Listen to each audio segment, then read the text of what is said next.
y les doy entonces la más cordial bienvenida a esta que es la penúltima clase de nuestro curso de Introducción a Relatividad General en este semestre de primavera de 2021, aunque hoy día parece que la primavera se olvidó de venir.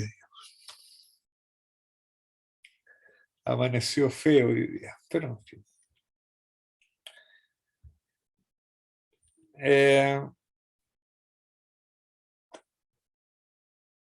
Vamos a los apuntes. Hoy día va a ser una clase extraña. Yo creo que va a ser una clase más de electrodinámica que de relatividad general. Porque nosotros la clase pasada lo que hicimos fue comenzar nuestro estudio de ondas gravitacionales y lo que hicimos fue linearizar las ecuaciones de Einstein. Es decir, lo que supusimos fue que la métrica es básicamente un background plano, Minkowski, más una pequeña perturbación. Y todos los objetos geométricos, como la conexión afín, la conexión de Levi-Civita, ¿no? El tensor de Riemann y por lo tanto el tensor de Ricci y el propio escalar de Ricci, los escribimos a primer orden en esta perturbación H. Y después de hacer unos pocos malabares matemáticos haciendo aproximaciones, escribimos las ecuaciones de Einstein, las terminamos escribiendo de esta manera.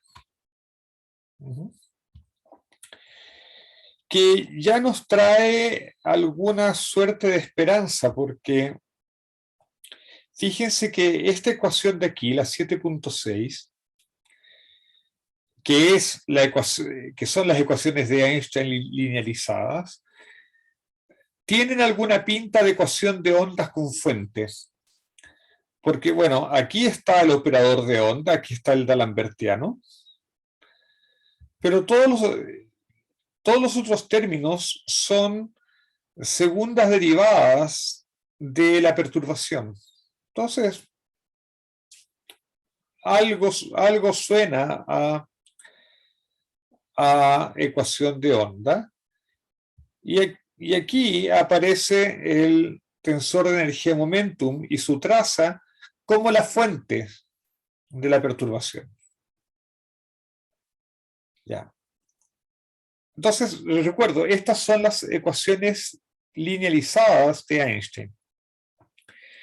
Pero a pesar de que estas ecuaciones prometen llevarnos a una ecuación de onda, todavía se ven complicadas. Y tenemos que simplificarlas. Ahora,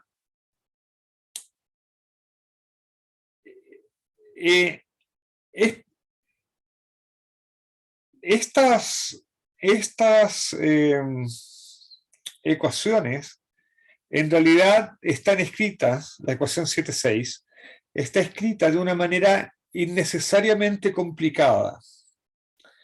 Y voy a tratar de explicarles por qué.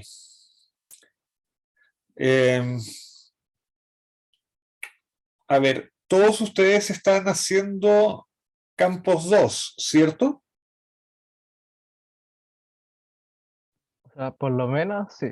O ya lo pasaron o estamos dando campos 2. Ya. Todos ustedes conocen la formulación covariante de la electrodinámica.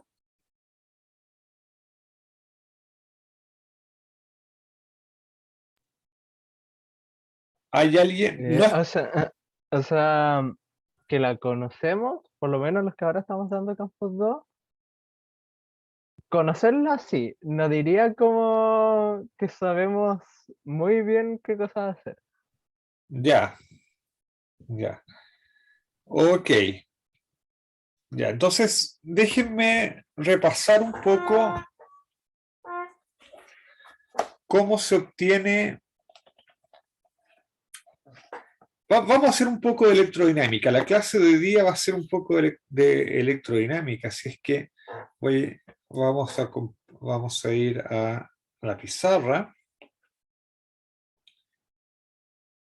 y porque para entender bien lo que vamos a hacer con las ecuaciones de Einstein, tenemos que entender bien las ecuaciones de Maxwell. Y voy a hacer trampa porque en mi pantalla voy a tener los apuntes también. De esa manera no me equivoco con los signos, que para eso soy fantástico. En todo caso, en los apuntes hay un apéndice sobre un resumen de la formulación covariante. Entonces uno parte con las ecuaciones de Maxwell. Las ecuaciones de Maxwell en unidades adecuadas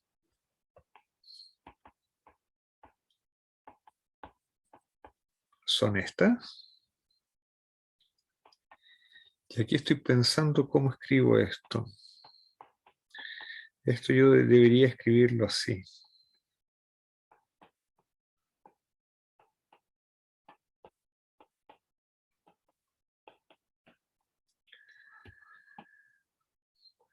Y uno debería escribir esto así también. La cuarta ecuación uno debería escribirla así.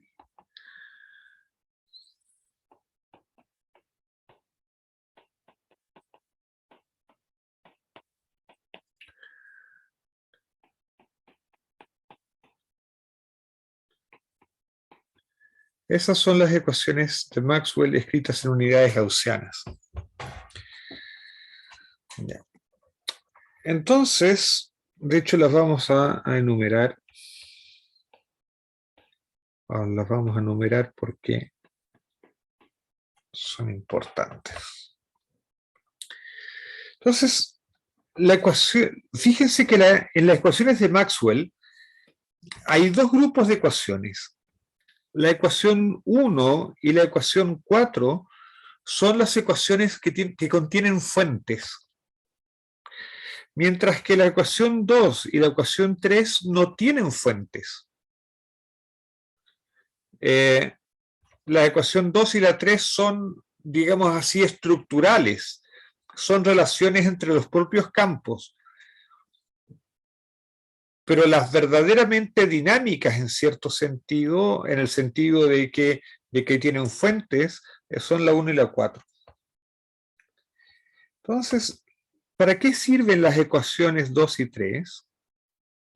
La ecuación 2 me sirve para darme cuenta que el campo magnético en realidad lo puedo escribir como el rotor de un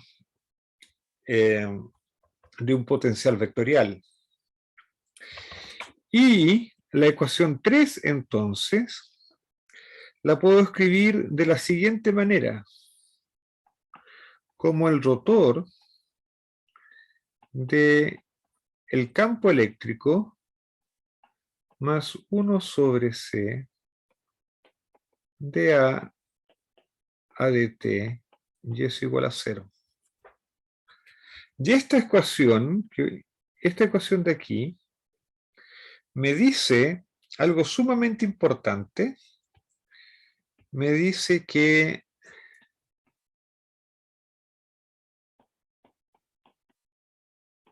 el campo eléctrico más 1 sobre C de A dt se puede escribir como el gradiente de un campo, escalar, de un potencial escalar.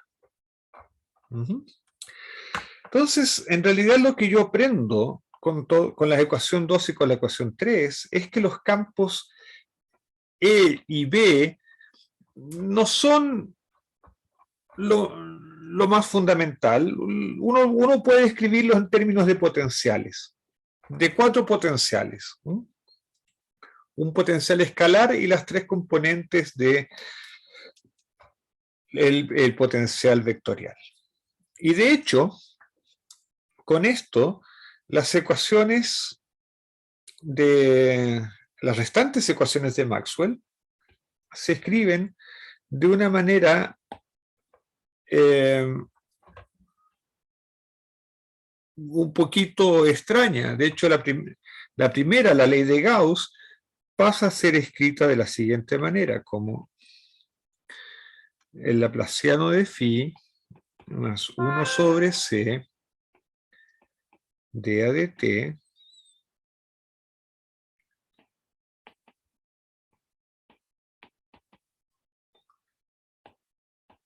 menos 4 pi rho y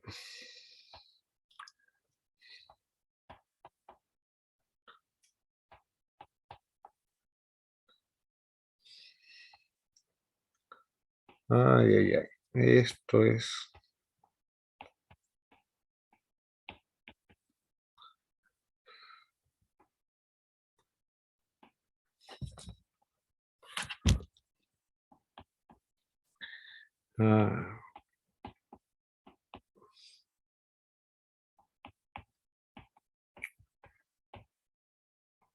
lo único que estoy haciendo es reemplazar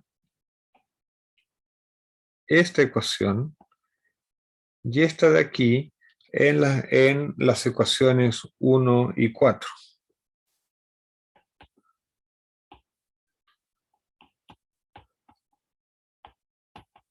Y en realidad, estas ecuaciones de aquí, estas son las ecuaciones de Maxwell que contienen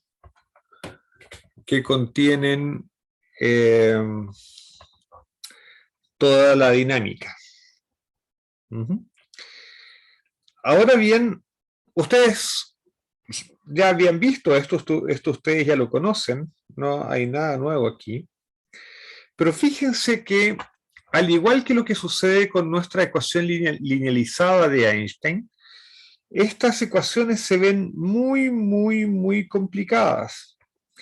En el caso de estas ecuaciones, por ejemplo, aquí nosotros reconocemos el operador de onda, pero nos sobra todo este gradiente en el segundo término. Entonces, ¿qué está pasando? ¿Por qué son tan complicadas estas ecuaciones?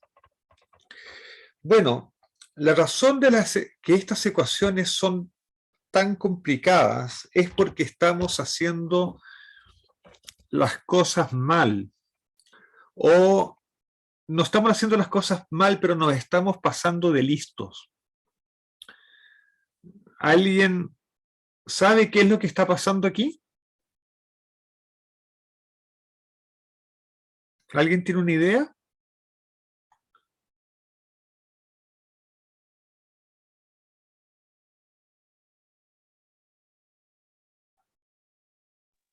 ¿Y se ¿No? podría elegir un gauge? Ya, sí, se puede elegir un gauge.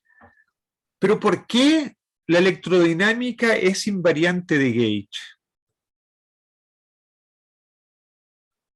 ¿Alguien sabe? O sea, es más que nada porque los campos eléctricos y magnéticos son invariantes con esas transformaciones. Ya, sí, eso es No cierto. sé.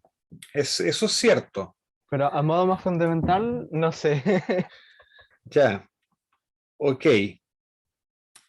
Todo el asunto está en que ustedes dijeron bien,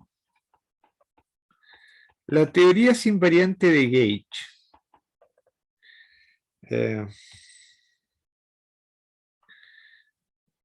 Siempre me olvido de los signos. Aquí es menos 1 sobre C de A de T. Resulta que ustedes tienen razón. Yo puedo hacerle cosas a y phi y el campo eléctrico y el campo magnético no cambian. O sea, esto es evidente porque el campo eléctrico y el campo magnético son derivadas de otras cosas. Esto se parece a cuando uno tiene un potencial uno le puede sumar una constante y la dinámica no cambia porque la fuerza es menos el gradiente del potencial. Entonces, si uno le suma una constante, la derivada de una constante es 0, entonces la ecuación de fuerza queda igual. Esto es parecido.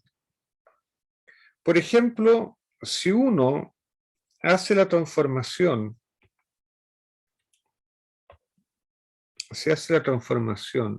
A' igual a A más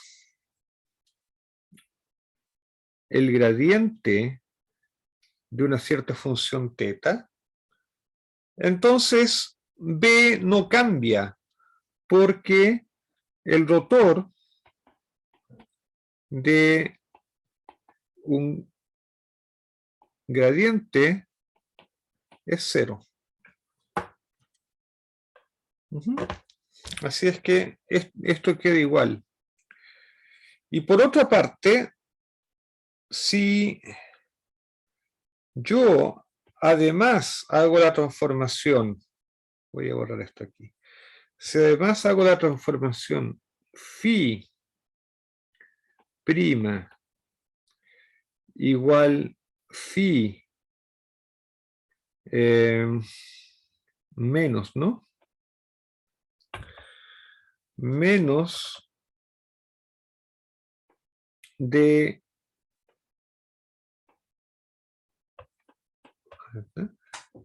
entonces, cuando yo haga estas dos transformaciones simultáneamente, el campo eléctrico tampoco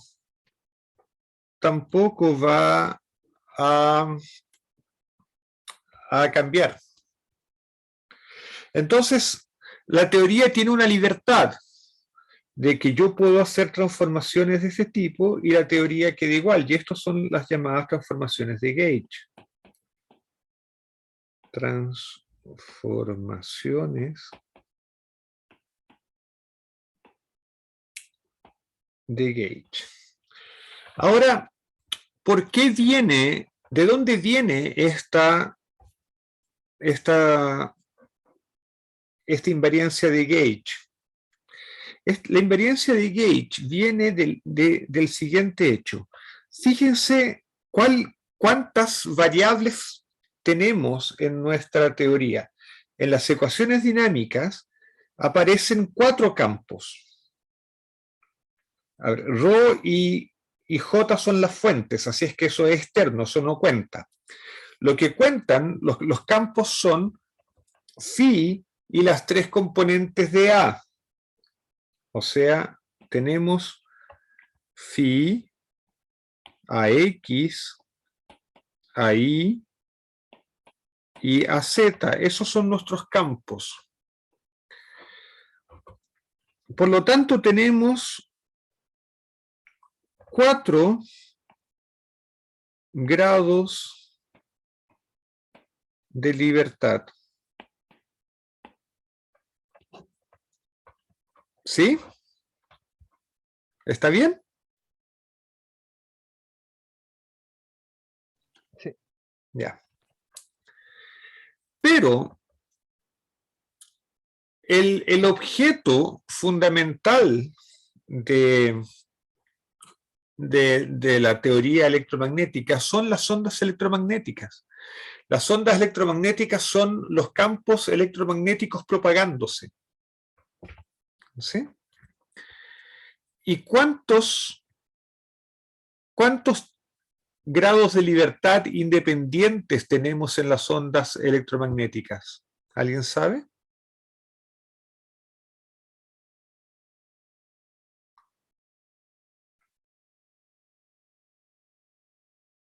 ¿No? ¿No deberían ser 3? O A ver, sea, porque, ¿cuáles serían las tres? porque siempre que, o sea, consideramos ondas planas, primero que todo. Ya, Y, y entonces siempre teníamos que el campo magnético tiene que ser ortogonal al campo eléctrico. Y sí, cada componente del campo eléctrico, o sea, ¿no debería tener alguna relación entre sí? ya. ¿Podríamos considerar 3 componentes? Ok, consideremos ondas planas. En una onda plana, tú tienes el campo eléctrico, por ejemplo, es de esta manera.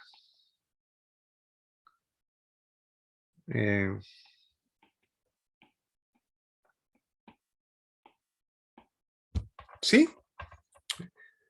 Es una onda plana. ¿Está bien? Sí, Pero los que han visto electrodinámica saben que tiene que cumplirse, para las ecuaciones de Maxwell implican que E0 punto K, ¿cuánto tiene que ser?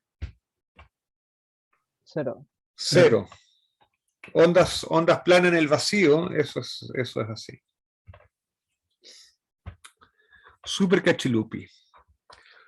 Eso quiere decir que las ondas electromagnéticas son transversales.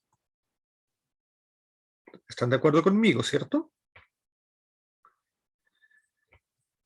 Sí. ¿Y cuántas ondas electromagnéticas transversales pueden existir, independientes? Dada una dirección de propagación. Mi onda se está propagando para allá. ¿Cuántos tipos de onda independientes puede haber para una determinada frecuencia y todo lo demás? ¿Cómo? Es como un plano, ¿no? Claro, Debería ser 12. dos, exactamente, Sí. que son las dos polarizaciones. Entonces, las ondas electromagnéticas tienen 2 grados de libertad, que son las dos polarizaciones posibles. Pero entonces, objetos dinámicos, objetos físicos, que tienen 2 grados de libertad físicos, yo lo estoy describiendo con 4 campos. Entonces, lo que sucede en la electrodinámica es que yo estoy escribiendo la teoría con más variables que número de grados de libertad físicos. O sea, es como que la estuviésemos sobredescribiendo al pasar. Exactamente, las estamos sobredescribiendo. Por lo tanto, tengo redundancias. Mi descripción del electromagnetismo tiene redundancias. ¿Se entiende esa idea? Sí. ¿Alguien perdido? Acuérdense, aquí no dejamos a nadie atrás, el que se pierde grita. Profe, ¿eso sería lo mismo que decir que hay simetrías? Bueno, ¿no? esta redundancia se expresa como una simetría. ¿Y cuál es esa simetría? La simetría de Gauge. Ah, claro. Ya. Justamente yo le puedo hacer cositas al A y al phi, puedo cambiar cosas sin que mi descripción física cambie, porque yo estoy usando más grados de libertad, o sea, más variables que grados de libertad físicos. Entonces, vamos a decir, supongamos, que las variables que realmente describen mi grados de libertad físico sean, qué sé yo, phi y AX. Entonces, evidentemente yo puedo hacer lo que quiera con AI y con AZ, y eso no debería influenciar en nada, porque en realidad toda la física está descrita por phi y AX. ¿Ok? Eso es lo que está detrás de la simetría de Gauge. Entonces, la simetría de Gauge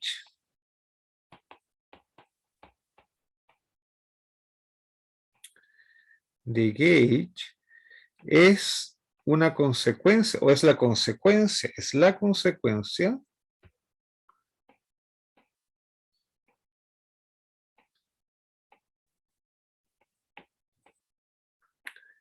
de usar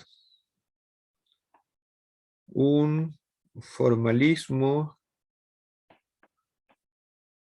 redundante en la descripción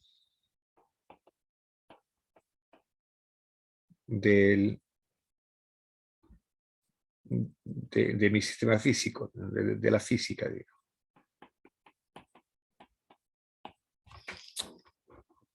¿Ok? Pero ¿se entiende esa idea? ¿Alguien con dudas? ¿Alguien perplejo?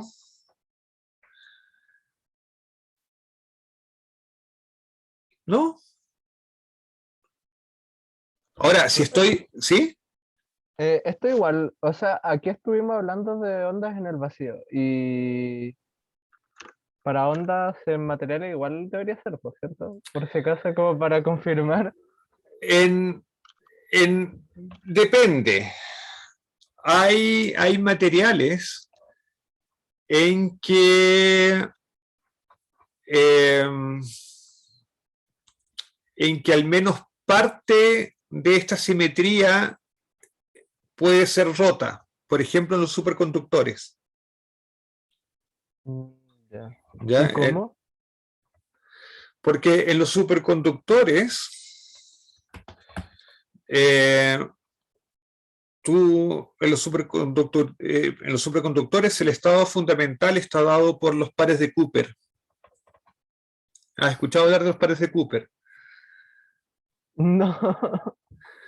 Bueno, en los superconductores clásicos, los superconductores que obedecen la teoría BCS, algunos electrones se aparean entre sí debido a fuerzas residuales con la red cristalina y forman una especie de estado ligado que se llama par de Cooper. Y los pares de Cooper, como son dos electrones ligados, son bosones. Y como son bosones, entonces los pares de Cooper no están restringidos por el principio de Pauli y se van todos al nivel fundamental. Y es por eso que pueden transportar corriente sin perder energía, porque ya están todos en el nivel fundamental. Pero eso hace que el estado fundamental de un superconductor tenga carga eléctrica neta, porque el estado fundamental es el estado en que tú tienes pares de Cooper, ¿sí? Y los pares de Cooper tienen carga -2. Y eso hace que las ondas electromagnéticas dentro del superconductor puedan tener polarización longitudinal también. Entonces, la simetría de gauge ya es menor, se rompe, no es completa comparada con el vacío. Entonces, y eso es lo que origina el efecto Meissner, o sea, que los campos magnéticos sean expulsados del superconductor. Pero esa es otra historia a la que no quiero entrar en detalle. Ya. Ok. Esto se va a ver... ya. Entonces vamos a volver ahora, ya que saben lo básico de la invariancia de gauge en el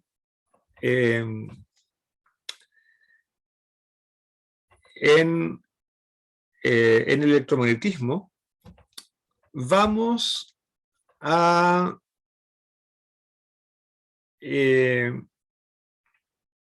mirar la relatividad general. En la relatividad general también vamos a tener ondas, las ondas gravitacionales, que es lo que estamos buscando. Y las ondas gravitacionales viajan a la velocidad de la luz. Ahora, existe un teorema que dice que toda onda que viaja a la velocidad de la luz solamente puede tener dos polarizaciones independientes, las dos polarizaciones transversales. ¿Ok? Pero nuestra onda gravitacional está descrita, el equivalente a los potenciales electromagnéticos, va a ser nuestro H mu nu. Ahora, ¿cuántas variables tiene el H mu nu? ¿Cuántas componentes? Bueno, el H mu nu es un tensor de 4×4 simétrico. ¿Ok?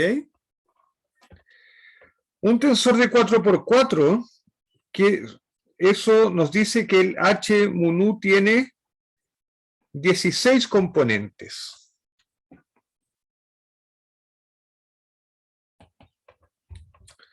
Pero de esas 16 componentes, no todas son independientes porque el tensor es simétrico.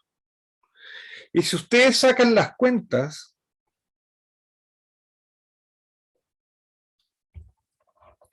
un tensor de 4×4 simétrico tiene 10 componentes independientes.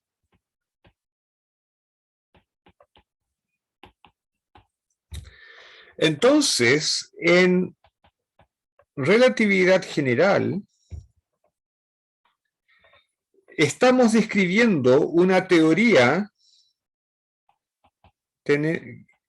Tenemos dos grados de libertad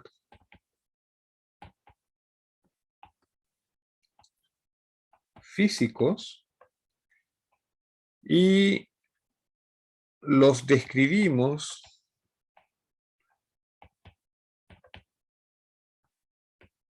con 10 variables.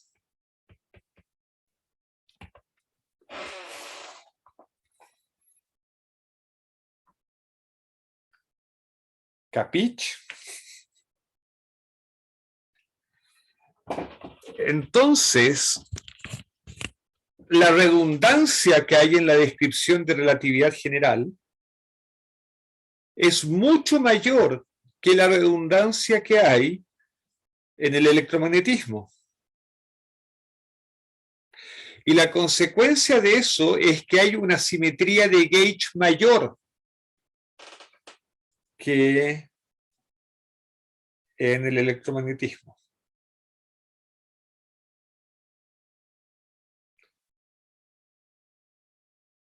¿Me doy a entender?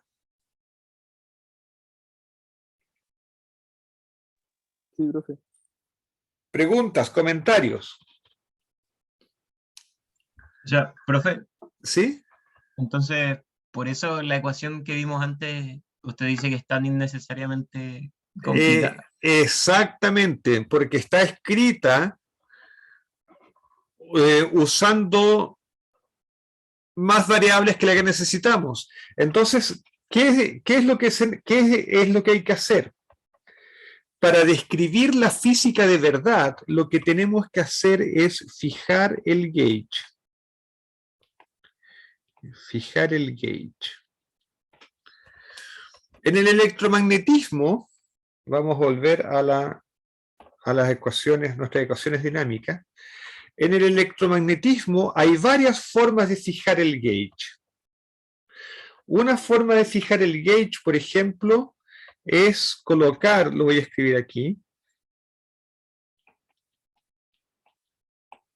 eso igual a 0.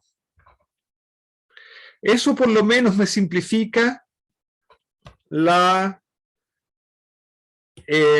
primera ecuación. Pero la segunda no me la deja muy bonita que digamos. De hecho, esta condición, que la divergencia de A sea 0, eso se llama el gauge de Coulomb, y es muy conveniente cuando uno estudia radiación. Y de hecho, cuando uno hace el primer intento en su vida de cuantizar el campo electromagnético, uno generalmente lo hace en ese gauge.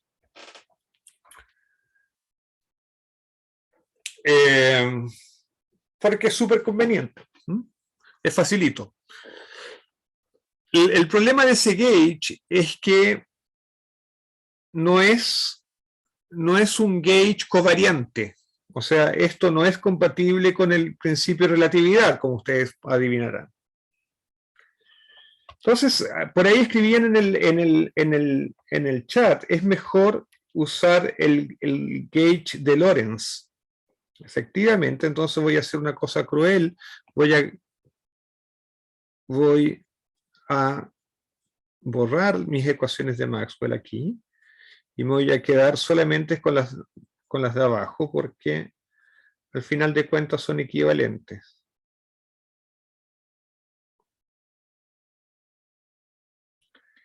Y lo que vamos a hacer, lo que vamos a hacer es tener una mejor idea. Vamos a exigir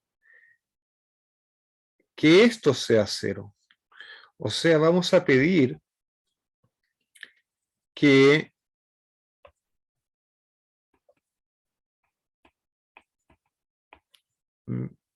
más 1 sobre c de phi a de t sea igual a 0. O bien, lo que es lo mismo, sea igual a menos 1 sobre c de phi a de t. Eso se llama, esta lección de gauge se llama, lo voy a colocar en rojo,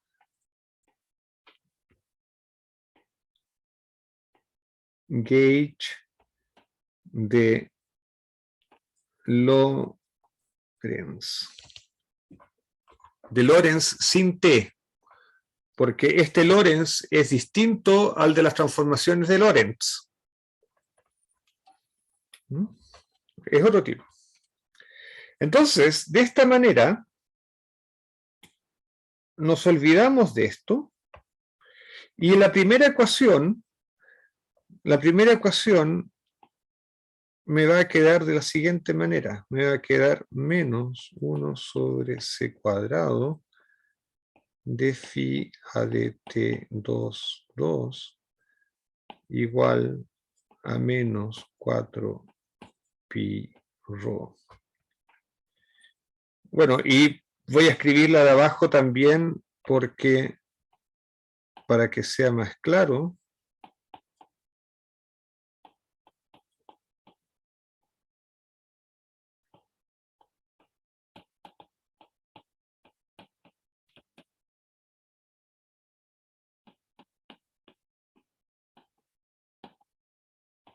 Y si ustedes ponen atención, ustedes van a reconocer que ahí aparecen las ecuaciones de onda. Estas son ecuaciones de onda.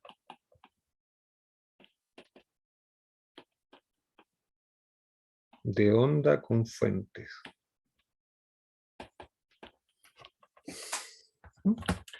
Entonces, es exactamente lo mismo lo que vamos a hacer en relatividad general ahora. Vamos a encontrar el equivalente al gauge de Lorentz que nos simplifique las ecuaciones linealizadas de Einstein y las transforme en ecuaciones de onda tal como las conocemos, tal como nos gusta. ¿Se entendió la idea? Sí. ¿Alguien perdido?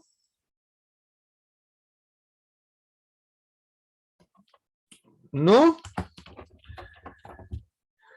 Ya. Estoy esperando que me hagan una pregunta, pero parece que no me la van a hacer. La pregunta que yo estoy esperando que me hagan es, pero si tenemos un formalismo que es redundante y si ese es realmente el problema que nos complica las situaciones, ¿por qué simplemente no hacemos una teoría con los dos grados fundamentales de la teoría y nos olvidamos de los grados de libertad superfluos? La respuesta es que los grados de libertad superfluos son necesarios para poder escribir una teoría covariante, o sea, una teoría que tenga un buen comportamiento, que sea explícitamente covariante, o sea, que explícitamente tenga un buen comportamiento frente a las transformaciones de Lorentz, al principio de relatividad. Entonces, por ejemplo, yo voy a poder definir el AMU como el phi y A, y con esto voy a poder, con este campo, con este cuadrivector, voy a poder definir, voy a poder escribir la teoría de Maxwell de manera explícitamente covariante.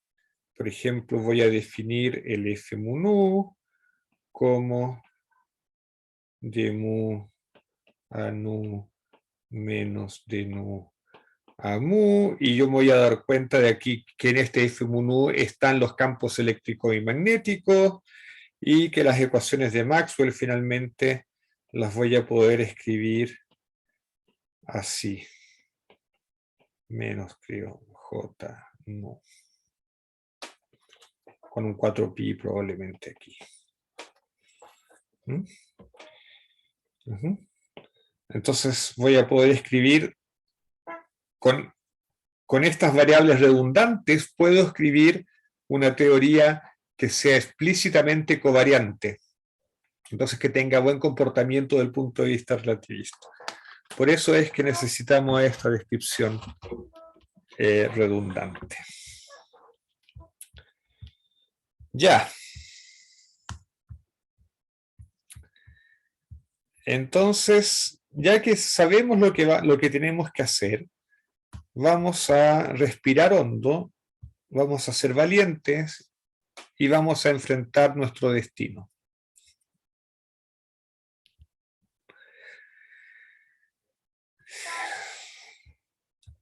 Ya. Ok. Vamos entonces a hacer la elección de gauge en la teoría linealizada de la relatividad general. Entonces lo que vamos a hacer es partir considerando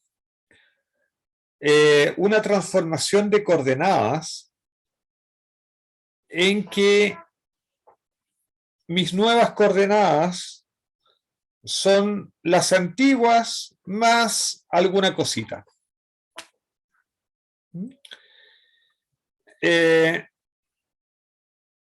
Digamos que estas son las transformaciones de coordenadas relevantes en la teoría linealizada. En la teoría linealizada me estoy apartando un poquito del espacio plano, entonces yo aquí estoy haciendo también transformaciones de coordenadas que no se alejan mucho de mis coordenadas iniciales. Son transformaciones de coordenadas pequeñas en algún sentido. El sentido en que esto es pequeño es este de aquí. Voy a exigir que las derivadas de teta sean mucho menores que 1.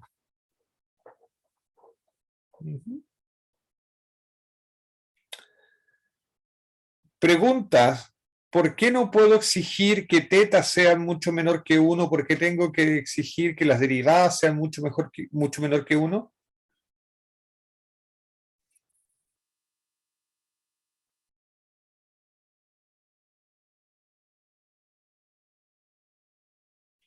Los pillé chanchito. ¿Alguna idea?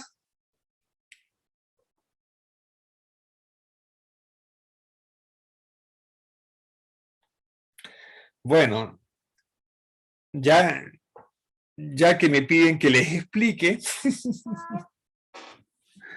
A ver, no sé si hay algo en el chat.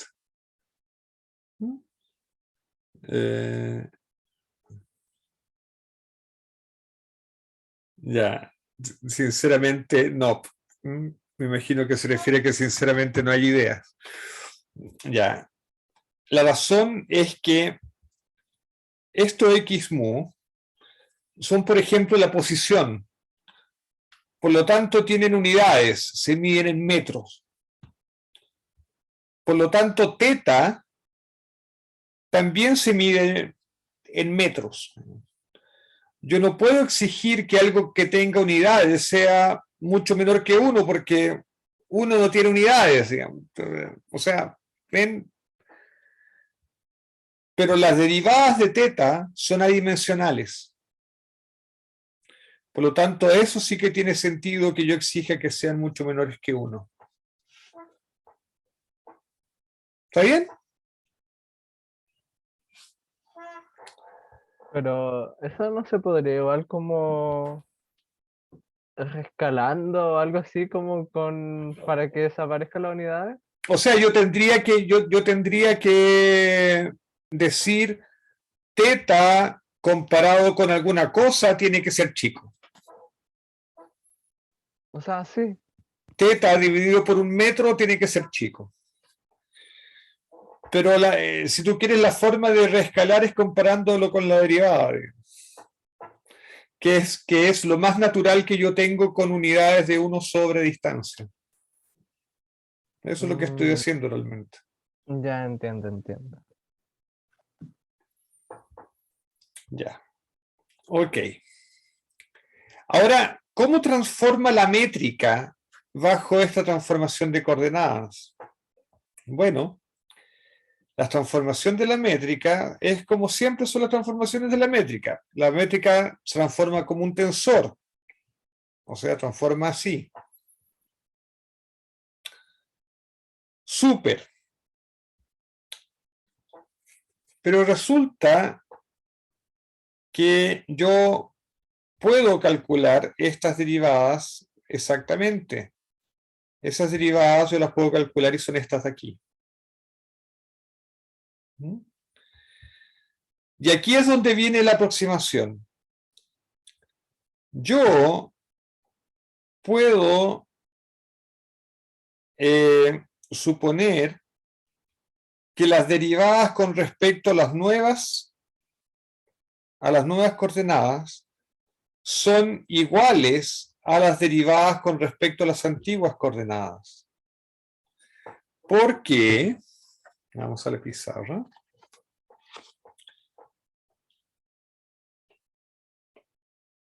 Porque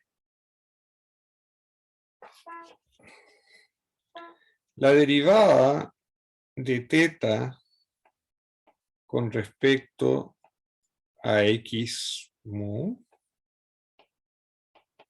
eso es lo mismo que la derivada de teta con respecto a x mu veces, perdón, aquí hay un beta, aquí beta y aquí de x mu. ¿Ok? Pero resulta que de x barra beta es x beta más teta beta.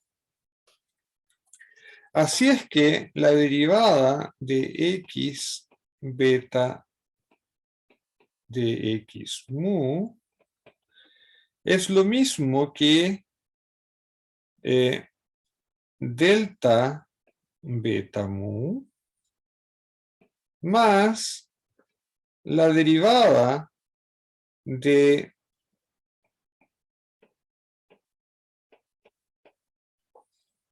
pero esto dijimos que es mucho menor que 1. Así es que para mí es suficiente hacer esa aproximación.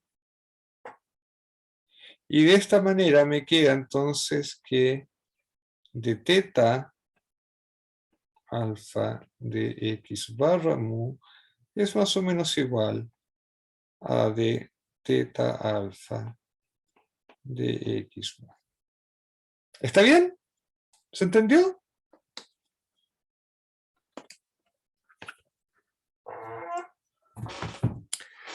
Espero que sí.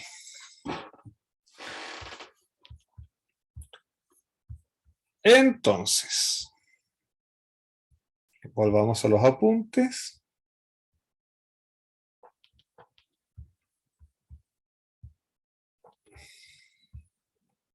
Y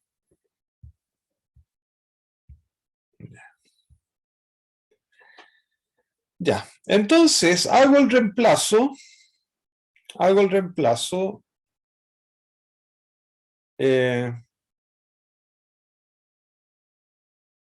Bueno, pero aquí estaba todo dicho. Bueno.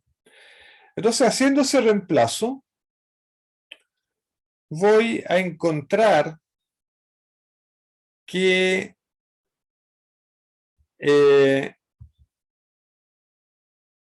la transformación aproximada entre de la métrica es esta de aquí. Pero resulta que yo estoy considerando que mi espacio-tiempo es Minkowski más una perturbación. Así es que el G es Minkowski más una perturbación y mi métrica transformada también tiene que ser Minkowski más una pequeña perturbación. Si yo sustituyo esto aquí y lo desarrollo primer orden, lo que encuentro es que el H barra y el H están relacionados por esto de acá. Esta es la transformación de gauge de la perturbación H mu nu. En el electromagnetismo, en el formalismo covariante, la transformación de gauge es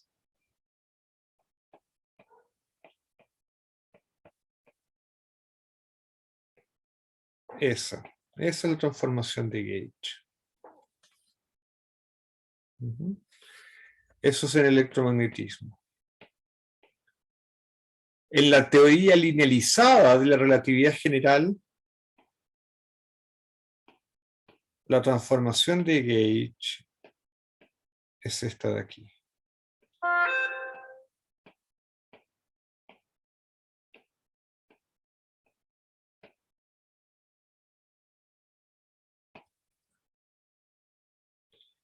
Pero es la misma cosa, expresa la transformación de gauge.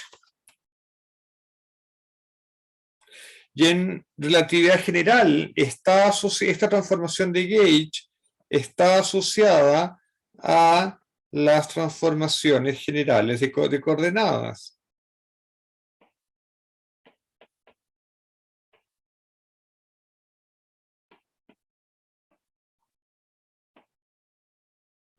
A los isomorfismos.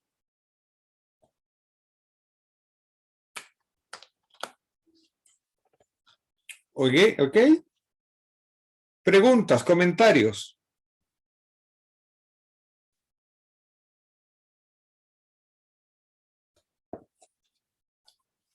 ¿Todo claro?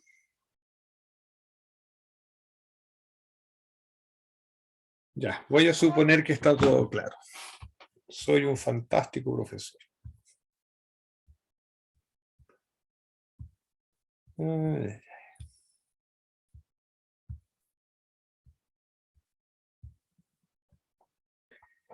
Entonces ahora lo que voy a hacer es buscar el equivalente al gauge de Lorentz.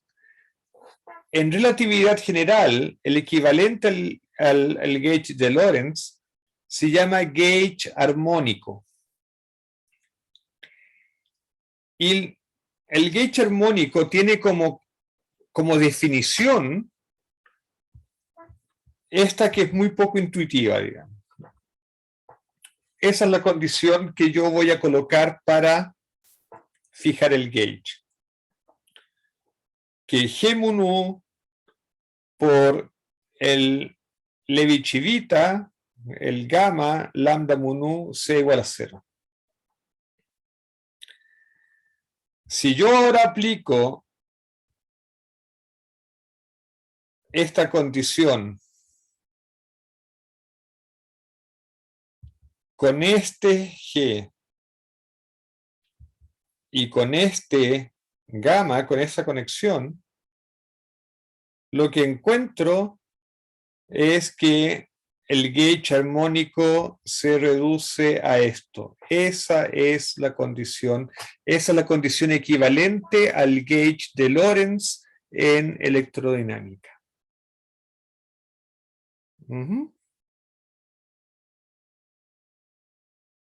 ¿Ok?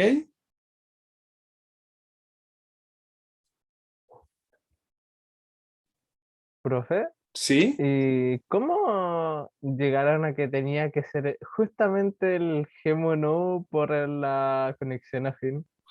No tengo la menor idea, digamos. No tengo la menor idea. Pero No, porque parece súper, o sea, no diré que no es relacionado, pero igual sale muy... de la manga. Sí, Yo tengo la impresión que, a ver, veamos la ecuación. A ver. No se ve obvio de cómo puede salir de tratar de simplificar esto, ¿no? No se ve obvio.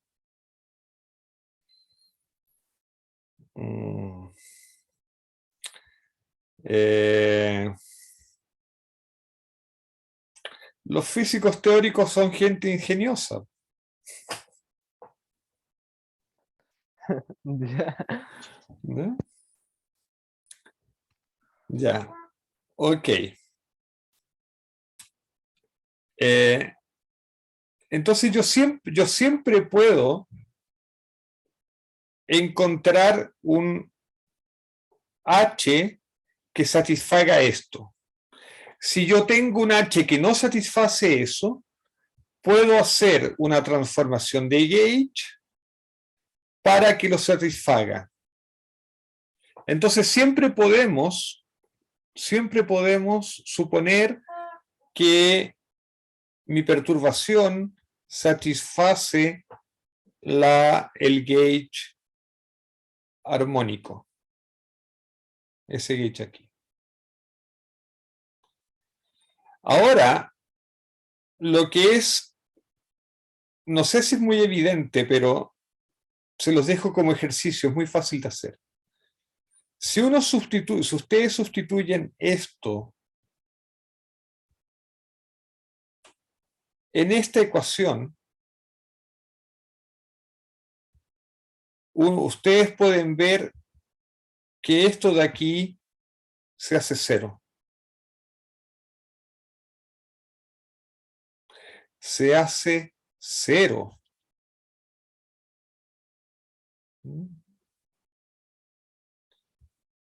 Y en el gauge armónico, entonces,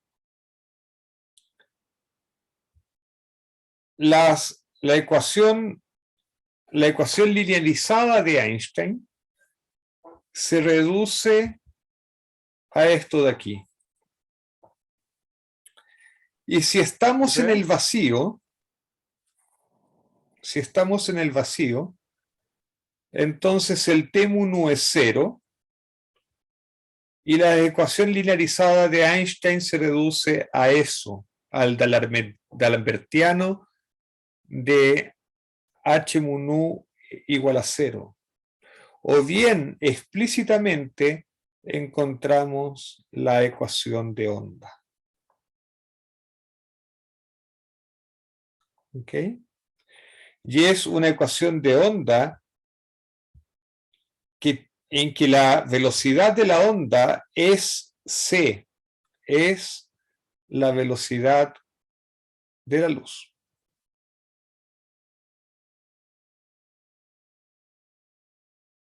Preguntas, comentarios. Profe, ¿Sí? o sea, si nosotros imponíamos que todas esas H's se iban a morir, todas esas H's con esos derivadas que nos estaban molestando se iban a morir, ¿no llegaríamos al gauge Sí, armónico? sí, yo creo que se puede Imponiendo hacer eso. Se puede hacer eso. Es un poquito menos obvio. A ver, a lo mejor tratemos de hacerlo. Nos quedan algunos minutos. Tratemos de hacerlo. ¿Cómo lo haría uno?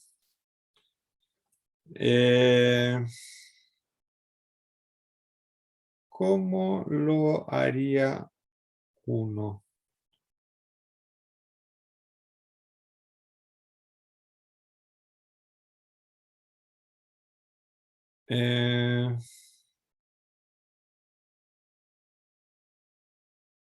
No, en realidad, o sea, seguramente se puede, pero no veo tan claro cómo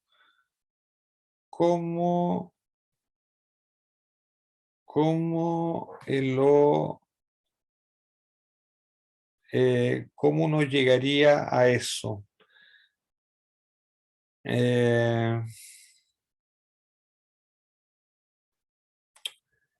Yo diría que la respuesta es que sí, que se puede, pero requiere algo de ingenio. No es muy evidente al ojo. No es muy evidente al ojo, no es algo que yo hubiese dicho, sí, eso es. No. Ahora, esto tampoco, digamos. O sea, de que eso resulte tampoco es muy evidente. Entonces, la respuesta es, en el fondo lo que yo he hecho es simplemente decir, mira, si hacemos esta exigencia de gauge, resulta. Eso es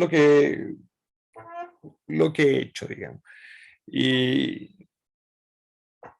haciendo esto uno puede justificar un poco de dónde viene, pero en este caso, este es uno de los pocos casos en que yo aceptaría que el fin justifica los medios, digamos.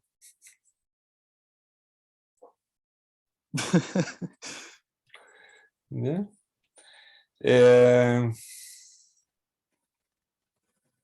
Voy a buscar una demostración que sea más convincente que lo que acabo de hacer. Pero, Maquiavélica. claro, pero el asunto es ese. El asunto es que si uno coloca esta exigencia como exigencia de Gage y que es consistente con las transformaciones de Gage, ¿sí?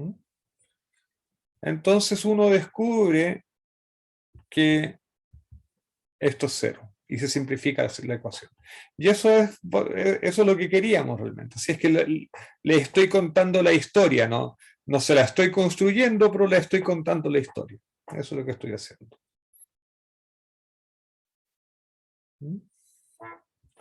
Y lo importante es que finalmente nos queda la ecuación de onda.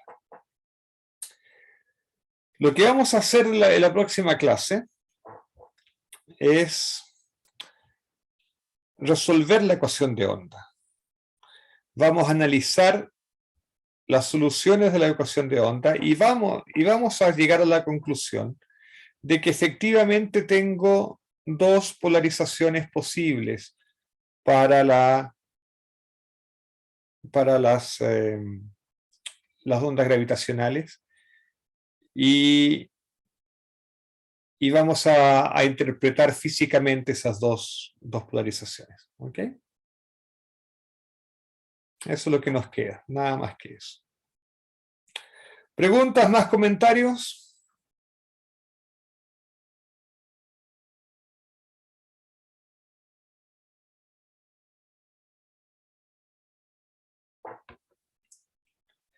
Quizá una única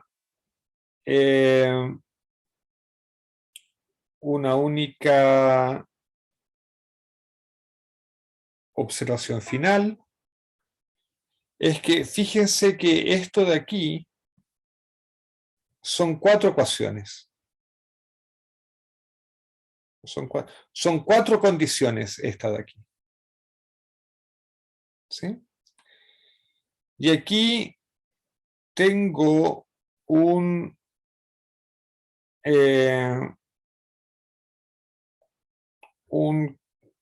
parrafito en que hago el conteo de grados de libertad. A ver, notemos que la ecuación anterior parece implicar que las ondas gravitacionales tienen 10 grados de libertad. ¿Por qué? Porque el H tiene 10 componentes independientes. Así es que aquí yo tengo 10 ecuaciones. Sin embargo, debemos llevar en consideración las restricciones que nos impone la fijación de Gage.